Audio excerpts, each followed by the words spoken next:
ഒരാഴ്ചക്കാലം നടന്ന സംഭവവികാസങ്ങളുമായി വാരാന്ത്യ കാഴ്ച. ഏവർക്കും സ്വാഗതം.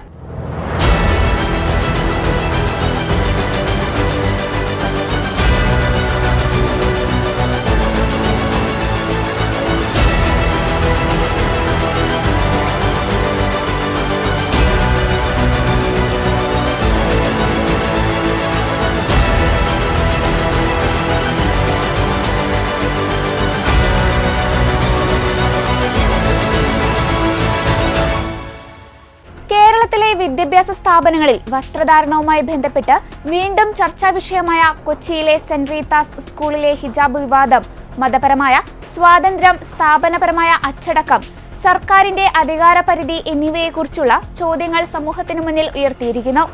സ്കൂളിലെ യൂണിഫോം നിയമങ്ങളെ മുൻനിർത്തി ഹിജാബ് ധരിക്കുന്നതിന് വിലക്കേർപ്പെടുത്തിയ മാനേജ്മെന്റിന്റെ നിലപാടും ഈ വിലക്കിനെ ചോദ്യം ചെയ്തുകൊണ്ട് വിദ്യാർത്ഥിനിയുടെ കുടുംബം നടത്തിയ നിയമ പോരാട്ടവുമാണ് ഈ ആഴ്ചയിലെ സംഭവവികാസങ്ങൾ. ഒരു വശത്ത് വിദ്യാഭ്യാസ ഉപഡയറക്ടർ ഹിജാബ് ധരിച്ച് പ്രവേശനം അനുവദിച്ചുകൊണ്ട് ഉത്തരവിറക്കിയപ്പോൾ, മറുവശത്ത് CBSEയുടെ അധികാരപരിധി ഉയർത്തിക്കാട്ടി സ്കൂൾ മാനേജ്മെന്റ് ഈ ഉത്തരവിനെ ഹൈക്കോടതിയിൽ ചോദ്യം ചെയ്തു.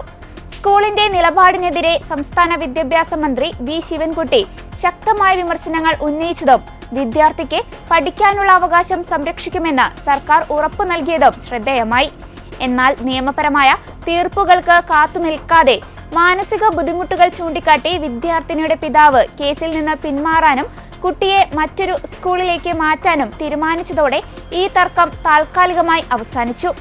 എങ്കിലും ഒരു സാധാരണ യൂണിഫോമിന്റെ അതിർവരമ്പുകൾക്കപ്പുറം മതാചാര വസ്ത്രധാരണത്തിന് ഒരു സ്ഥാപനത്തിൽ എത്രത്തോളം ഇടമുണ്ട്? അത്തരം വിഷയങ്ങളിൽ സംസ്ഥാന വിദ്യാഭ്യാസ വകുപ്പിന് ഇടപെടാൻ അധികാരമുണ്ടോ എന്ന സുപ്രധാനമായ ചോദ്യം ഹൈക്കോടതിയുടെ പരിഗണനയിൽ ഇപ്പോഴും നിലനിൽക്കുന്നു. ഈ വിഷയത്തിൽ വിദ്യാഭ്യാസ അവകാശം, മതസ്വാതന്ത്ര്യം, ഭരണപരമായ അധികാരം എന്നിവയുടെ നിയമപരവും സാമൂഹികവുമായ മാനങ്ങൾ പരിശോധിക്കേണ്ടത് അനിവാര്യമാണ്.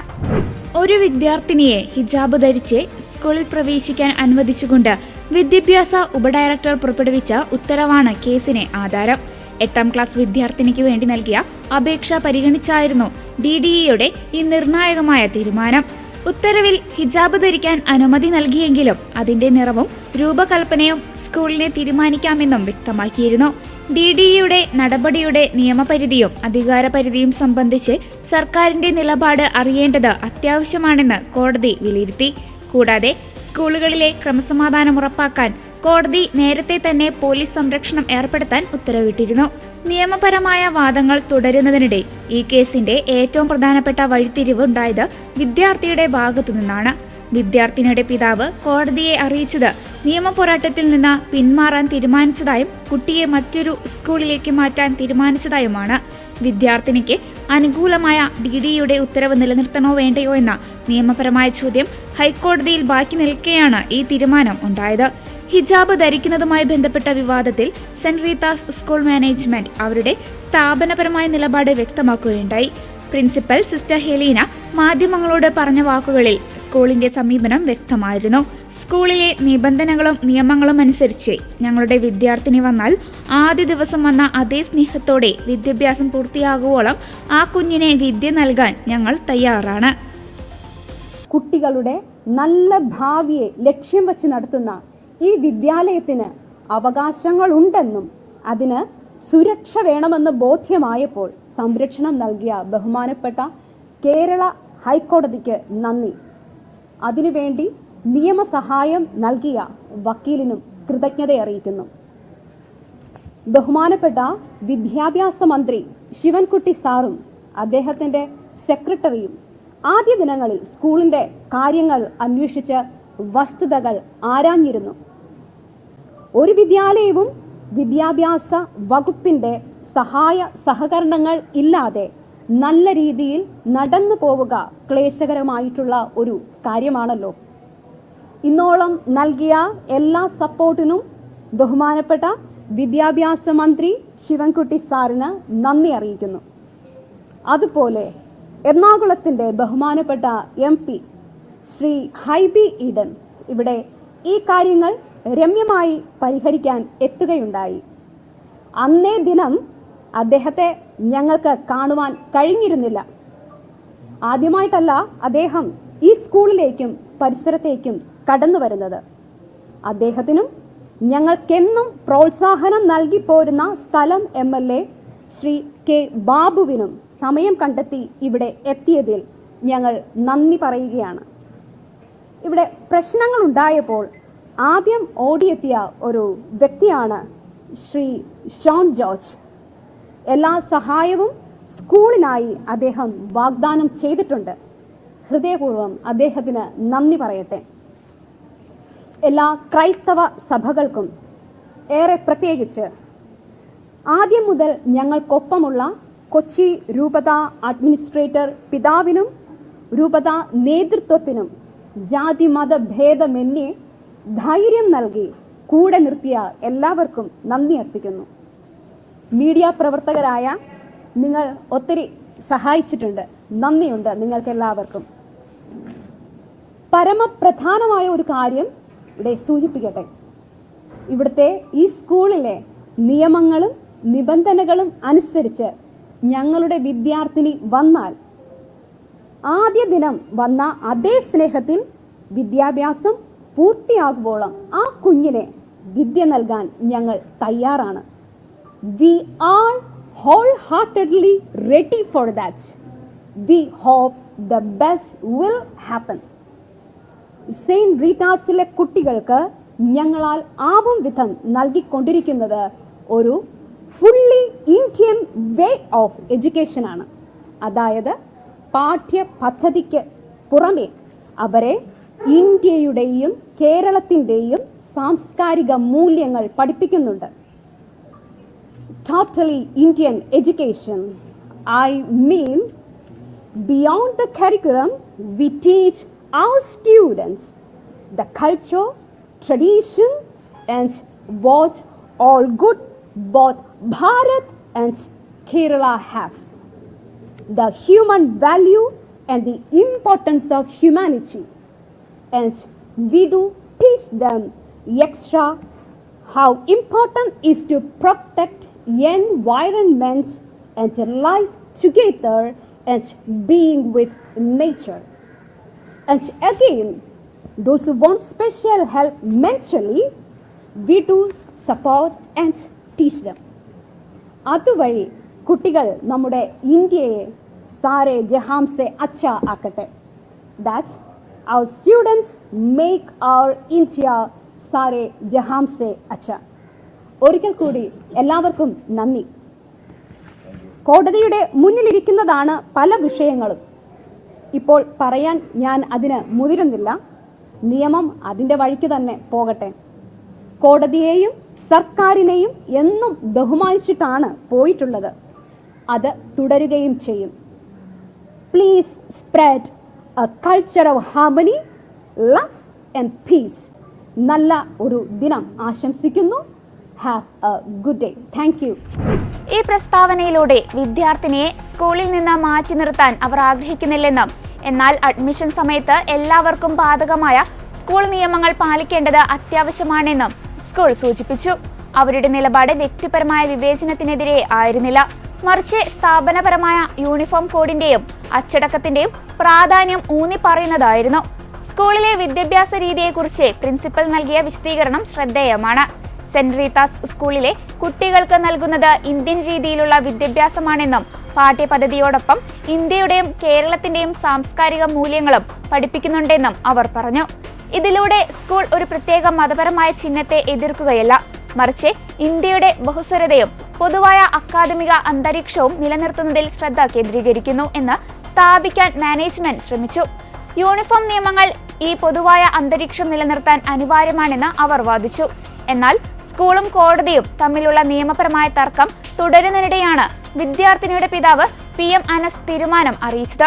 മാനസിക ബുദ്ധിമുട്ടുകൾ കാരണം നിയമപരമായ പോരാട്ടത്തിൽ നിന്ന് പിന്മാറാൻ തീരുമാനിച്ചതായും TC വാങ്ങി കുട്ടിയെ മറ്റൊരു സ്കൂളിലേക്ക് മാറ്റാൻ തീരുമാനിച്ചതായും അദ്ദേഹം വ്യക്തമാക്കി. TC മേടിച്ചു പോകാൻ ഞാൻ തീരുമാനിച്ചിരിക്കുന്നത് 2 കാരണങ്ങൾ കൊണ്ടാണ് ഞാൻ TC മേടിച്ചു പോണത്. ഒന്ന്, എൻ്റെ മകള് ഹിജാബ് ധരിച്ചു വരുമ്പോൾ കുട്ടികൾക്ക് ഭയമുണ്ടാകുന്നു എന്ന് അവിടുത്തെ പ്രിൻസിപ്പൽ പറഞ്ഞത് എൻ്റെ മകൾക്ക് വളരെയധികം വിഷമമുണ്ടാക്കിയ വാക്കാണ്. 2, ഞാൻ കൊടുത്ത പരാതിയുടെ അടിസ്ഥാനത്തിൽ സർക്കാർ വ്യക്തമായ അനുകൂലമായൊരു നിലപാട് സ്വീകരിക്കുകയുണ്ടായിരുന്നു. എന്നാലും എൻ്റെ കുട്ടിയെ അവിടെ പഠിപ്പിക്കാൻ ഉദ്ദേശിക്കുന്നില്ല. കാര്യം അവിടെ ഒരു സാമുദായിക സംഘർഷം ഉടലെടുക്കാൻ സാധ്യതയുണ്ടായിരുന്നു. പിന്നെ വിദ്യാഭ്യാസ വകുപ്പിൻ്റെ ഓഫീസിൽ നിന്ന് ഫോൺ വിളിയുണ്ടായിരുന്നു. തുടർ പഠനത്തിന് എന്ത് നിലപാട് വേണമെങ്കിലും എടുക്കാം, എന്ത് സഹായത്തിനും വിളിക്കാം എന്നറിയിച്ചിട്ടുണ്ട്. പരാതിയുമായിട്ട് പോകും. അവിടെ ഒരു സംഘർഷം ഒഴിവാക്കാൻ വേണ്ടി പരാതിയുമായി ഞാൻ പോകുന്നില്ല. പിന്നെ ഇന്ന് പ്രിൻസിപ്പളിൻ്റെ ഒരു പ്രസ്താവന ഉണ്ടായിരുന്നു, ഞാൻ കേട്ടത് മതേതരത്വ സ്വഭാവത്തിൻ്റെ രീതിയിലുള്ള ഒരു വസ്ത്രധാരണമാണ്, വസ്ത്രധാരണത്തിനാണ് ഞാൻ തീരുമാനമെടുത്തിരിക്കുന്നതെന്നാണ് പറഞ്ഞത്. എൻ്റെ മകൾ ധരിച്ചിരുന്ന ഷാള് മതേതരത്വമില്ലേ ആ ഷാളിൽ. പിന്നെ കാര്യങ്ങൾ എനിക്ക് പറയാൻ മാനസികമായിട്ട് വളരെ ബുദ്ധിമുട്ടുണ്ട്. അതുകൊണ്ട് എൻ്റെ അഡ്വക്കേറ്റ് സംസാരിക്കുന്നതാണ്.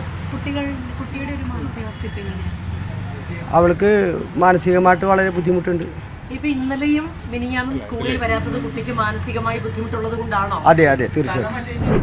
നിയമപരമായ തീർപ്പിന് മുൻപ് തന്നെ വിദ്യാർത്ഥിനി മറ്റൊരു സ്ഥാപനത്തിലേക്ക് മാറിയതോടെ ഈ കേസ് അതിന്റെ അക്കാദമികമായ പരിസമാപ്തിയിലെത്തി. എങ്കിലും യൂണിഫോം വിഷയത്തിൽ സ്ഥാപനപരമായ നിയമങ്ങളും വ്യക്തിപരമായ മതവിശ്വാസങ്ങളും തമ്മിൽ നിലനിൽക്കുന്ന ചോദ്യങ്ങൾ ഇന്നും ഇന്ത്യൻ സമൂഹത്തിൽ പ്രസക്തമായി തുടരുന്നു. കൊച്ചിയിലെ പള്ളുരുത്തി സെന്റ് റീത്താസ് പബ്ലിക് സ്കൂളിൽ ഉയർന്നുവന്ന ശിരോവസ്ത്രം വിവാദത്തിൽ സ്കൂൾ അധികൃതർക്കെതിരെ സംസ്ഥാന വിദ്യാഭ്യാസ മന്ത്രി വി ശിവൻകുട്ടി നടത്തിയ വിമർശനങ്ങൾ വിഷയത്തിന്റെ ഗൗരവം വർദ്ധിപ്പിക്കുന്നതായിരുന്നു. വിദ്യാർത്ഥിനി മാനസിക സംഘർഷം മൂലം സ്കൂൾ വിട്ടുപോകാൻ തീരുമാനിച്ച സാഹചര്യത്തിൽ അതിനെ കാരണക്കാരായവർ സർക്കാരിനോട് തീർച്ചയായും മറുപടി പറയേണ്ടി വരുമെന്നും കുട്ടിക്കുണ്ടാകുന്ന മാനസിക ബുദ്ധിമുട്ടുകൾക്ക് പൂർണ്ണ ഉത്തരവാദി സ്കൂൾ അധികൃതർ ആയിരിക്കുമെന്നും മന്ത്രി പറഞ്ഞു. ഒരു കുട്ടിയുടെ പ്രശ്നമാണെങ്കിൽ പോലും അവർക്ക് വിദ്യാഭ്യാസം ചെയ്യാനുള്ള സംരക്ഷണം നൽകുക എന്നതാണ് സർക്കാർ നിലപാടെന്നും അദ്ദേഹം വ്യക്തമാക്കി. കുട്ടി എന്ത് കാരണത്തിന്റെ അടിസ്ഥാനത്തിലാണ് സ്കൂൾ വിട്ട് പോകുന്നത് എന്നുള്ള കാര്യം പരിശോധന വിധേയമാക്കേണ്ടതായിട്ടുണ്ട്. അതിന് കാരണക്കാരായവർ തീർച്ചയായിട്ടും ഗവൺമെൻറ്റിനോട് മറുപടി പറയേണ്ടി വരും. കുട്ടിക്ക് എന്തെങ്കിലും മാനസിക സംഘർഷത്തിൻ്റെ പേരിൽ എന്തെങ്കിലും ബുദ്ധിമുട്ടുണ്ടായാൽ അതിൻ്റെ പൂർണ്ണ ഉത്തരവാദി സ്കൂൾ അധികാരികളായിരിക്കും. നമുക്ക് ഭരണഘടനയും അതുപോലെ തന്നെ വിദ്യാഭ്യാസ അവകാശ നിയമങ്ങളും ദേശീയ വിദ്യാഭ്യാസ നിയമങ്ങളും എല്ലാം ഉണ്ട്. അതിൻ്റെ അടിസ്ഥാനത്തിൽ മാത്രമേ വിദ്യാഭ്യാസം ചെയ്യുന്നതിന് വേണ്ടി കഴിയുകയുള്ളൂ. ഇവിടെ കഴിഞ്ഞ ഒരാഴ്ചക്കാലമായി ആ കുട്ടി അനുഭവിക്കുന്ന മാനസികമായിട്ടുള്ള സമ്മർദ്ദം എത്രമാത്രമാണ്. അങ്ങനെ ഒരു പെൺകുട്ടി ഒരു കൊച്ചു മോളോട് അങ്ങനെ പെരുമാറാൻ വേണ്ടി പാടുണ്ടോ? ഇതെല്ലാം ചെറിയ തോതിൽ തന്നെ അവിടെ ചർച്ച ചെയ്ത് തീർക്കേണ്ട പ്രശ്നമാണ് വഷളാക്കി കൊണ്ടുപോകുന്നത്. ഒരു കാര്യം ഞാൻ വ്യക്തമാക്കുന്നത്, ഒരു കുട്ടിയുടെ പ്രശ്നമാണെങ്കിലും ആ കുട്ടിക്ക് സംരക്ഷണം കൊടുക്കുക എന്ന നിലപാട് തന്നെയാണ് ഗവൺമെൻറ്റിൻ്റെ നിലപാടെന്ന് പറയുന്നത്. ആ കുട്ടിക്ക് വിദ്യാഭ്യാസം ചെയ്യാൻ വേണ്ടിയുള്ള സംരക്ഷണം കൊടുക്കുക എന്ന നിലപാടാണ് ഗവൺമെൻറ്റിൻ്റെ നിലപാടെന്ന് പറയുന്നത്. അത് വേറെ ഏതെങ്കിലും കാര്യം പറഞ്ഞുകൊണ്ടൊന്നും